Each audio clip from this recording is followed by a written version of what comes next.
If you're low on cash and need a good, cheap meal, this chili recipe is what you need. Before we start, this recipe does not include meat for the sake of saving as much money as possible. It makes up for a lack of protein from the beans and lentils we'll be using.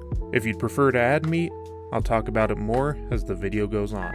Now, to start things off, we need to go over the ingredients and prices. Here's a list I put together of all the ingredients, their prices, and the measurements of what you'll need. Now that you've got your ingredients, let's start cooking. Dice your bell pepper into small bite-sized pieces.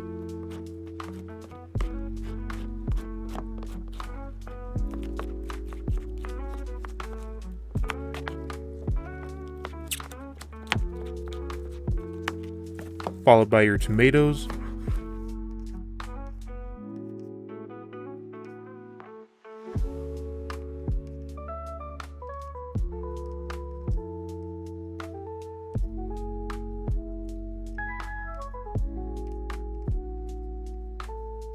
And onion.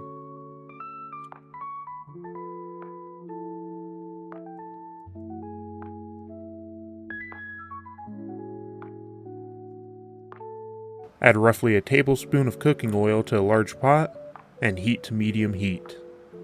Then add your peppers and onions, cooking until tender and lightly browned. If you're adding meat, start cooking it now. Once your peppers and onions are cooked, drop the heat and add your chili powder, cumin, and salt, and let it cook for about 45 seconds to bring out the flavor. Now, add your chicken broth,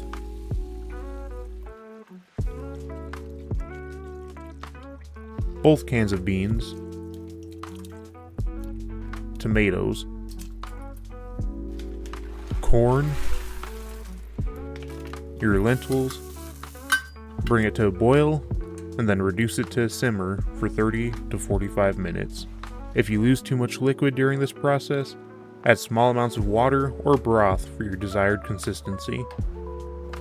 Once it's simmered at least 30 minutes, you can take it off the stove and start serving, or let it cool to room temperature and add to an airtight container and save for a later time.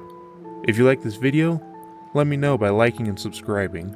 I've got a goal of reaching 1,000 subscribers by the end of the year and would love to see you all be a part of my journey. Thank you for watching.